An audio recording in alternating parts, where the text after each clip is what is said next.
প্রিয় ভিউয়ার্স, আসসালামু আলাইকুম। সবাইকে স্বাগতম। আমি তরিকুর রহমান তারেক আপনাদের মাঝে নতুন একটি ভিডিও নিয়ে এসেছি। আজ আমরা কথা বলবো নবাব ফয়জুন্নেছা চৌধুরানী তার ঐতিহাসিক প্রাসাদ, মসজিদ, শিক্ষা প্রতিষ্ঠান নিয়ে। ঢাকার এই মহিষী নারী শুধু জমিদারই ছিলেন না, ছিলেন শিক্ষা ও সমাজসেবার পথিকৃৎ। চলুন তার জীবন ও অবদান সম্পর্কে বিস্তারিত জানা যাক। নবাব ফয়জুন্নেছা চৌধুরানী 1834 সালে জন্মগ্রহণ করেন, 1903 সালে মৃত্যুবরণ করেন। তিনি ছিলেন ব্রিটিশ ভারতের প্রথম মুসলিম নবাব মহিলা। তিনি কুমিল্লার তৎকালীন ত্রিপুরা রাজ্যের বিশিষ্ট জমিদার পরিবারের জন্মগ্রহণ করেন। শিক্ষা, নারী স্বাধীনতা ও সমাজ কল্যাণে তাঁর অবদান অসামান্য। তিনি নবাব উপাধি প্রাপ্ত প্রথম বাঙালি মুসলিম নারী এবং ঢাকার নবাব পরিবারের সাথে তার বৈবাহিক সম্পর্ক ছিল। কুমিল্লার লাকসামে অবস্থিত এই প্রাসাদটি বর্তমানে নবাব ফয়জুন্নেছা জাদুঘর হিসেবে সংরক্ষিত। ঢাকা থেকে কুমিল্লা লাকসামের দূরত্ব প্রায় 120 কিলোমিটার। ঢাকা থেকে এই জাদুঘরে যেতে সময় লাগবে 3 থেকে 4 ঘন্টা। জাদুঘরে সংরক্ষিত নিদর্শনগুলোর মধ্যে উল্লেখযোগ্য বিষয়গুলো আমি আলোচনা করব। রাজকীয় আসবাবপত্রের মধ্যে রয়েছে নবাবের ব্যবহৃত চেয়ার, টেবিল, আলমারি, ঝাড়বাতি, যা ঔপনিবেশিক ও স্থানীয় শিল্পের মিশ্রণে তৈরি। ব্যক্তিগত জিনিসপত্রের মধ্যে রয়েছে হাতে লেখা পাণ্ডুলিপি, গয়না, পোশাক ও ধর্মীয় গ্রন্থ।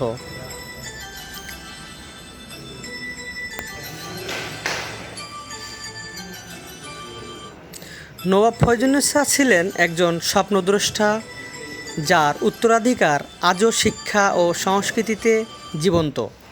তার প্রাসাদ, মসজিদ ও স্কুল আমাদের মনে করিয়ে দেয় নারী শক্তির অন্যান্য ইতিহাস। প্রিয় ভিউয়ার্স, ভিডিওটি লাইক ও শেয়ার করুন, আর এমন ঐতিহাসিক ব্যক্তিত্ব সম্পর্কে জানতে আমাদের চ্যানেলে থাকুন।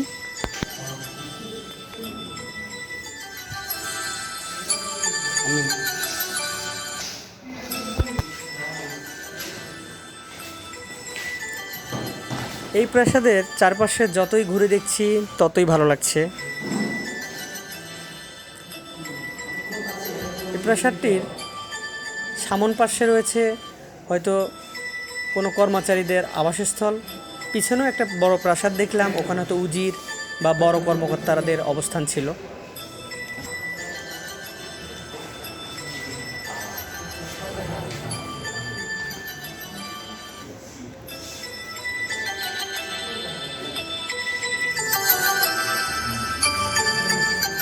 নবাব ফয়জুন্নেছার ছবি দেখতে পাচ্ছি।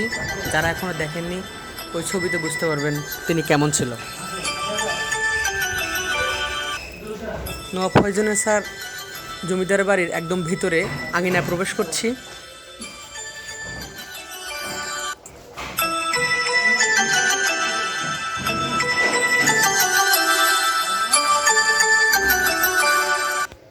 এখানে নানা গাছের সমারোহ রয়েছে।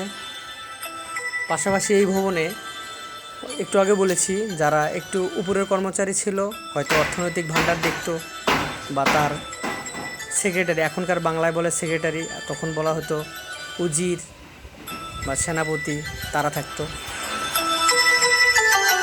ভিতরের পরিবেশটা অত্যন্ত চমৎকার।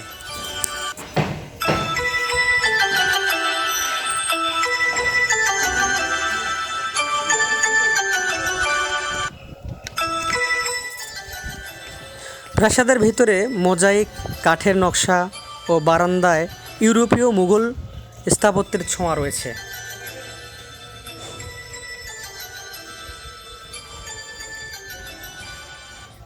বাংলাদেশের জাতীয় পতাকা উত্তোলন করা হয়েছে। আসলে এখন এই প্রাসাদটি তো আর নবাবের নেই, সরকার কর্তৃক নিয়ন্ত্রিত হয়। টিকিটের মাধ্যমে প্রবেশ করতে হয়। প্রতিটি টিকিটের মূল্য 50 টাকা। লাকসাম থেকে এই জাদুঘরে যেতে সময় লাগবে 15 থেকে 20 মিনিট, 3 থেকে 4 কিলো। রিক্সায় বা অটোরিক্সায় যেতে পারবেন। এই প্রাসাদের বিভিন্ন কুঠুরি রয়েছে, যেদিকেই যাই কুঠুরি শেষ হয় না। কখনো কখনো ভয়ও লাগে একা একা। এজন্য ভ্রমণকারীদের অনুরোধ করব, সাথে কাউকে নিয়ে আসবেন, সহজেই ভ্রমণ করতে পারবেন।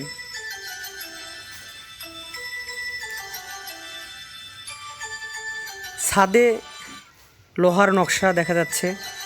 বারান্দায় ইউরোপীয় মুঘল স্থাপত্যের ছোঁয়া রয়েছে।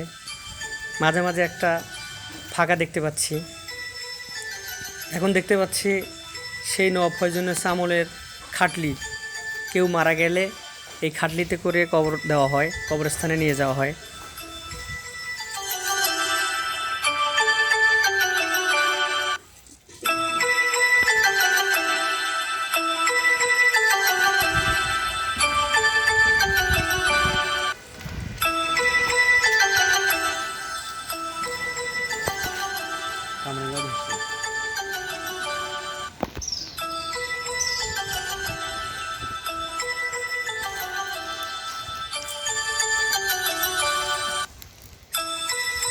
এই ভবনে সম্ভবত সৈন্য সামন্তরা থাকতো, পেক পেয়াদারা থাকতো। যতগুলো ভবন দেখলাম এই প্রাসাদের, এটি একটি দুর্বল, হয়তো কর্মচারীরাই থাকতো।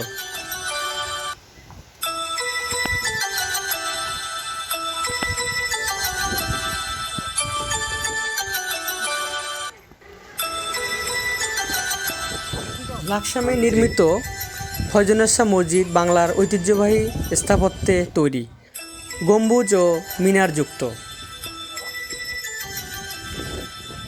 মসজিদটি অত্যন্ত চমৎকার এবং জাঁকজমকপূর্ণ। আসুন আপনাদের দেখাই, ভিতরে প্রবেশ করছি। এটা হচ্ছে মেন ফটক। চারপাশে অনেক লোহার বা গ্রিলের কাজ রয়েছে। এই যে এটা হচ্ছে পারিবারিক কবরস্থান, নবাব ফয়জুন্নেছার কবরও এখানে আছে। পাশাপাশি তার বংশীয় বা আপনজনরা এখানে সমাহিত আছেন।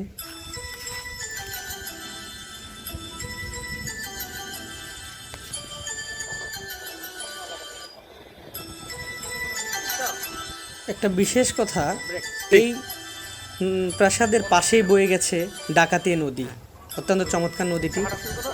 আমি এখন প্রবেশ করছি নবাব ফয়জুন্নেছা সরকারি উচ্চ বিদ্যালয়ে, এখন কলেজ হয়ে গেছে।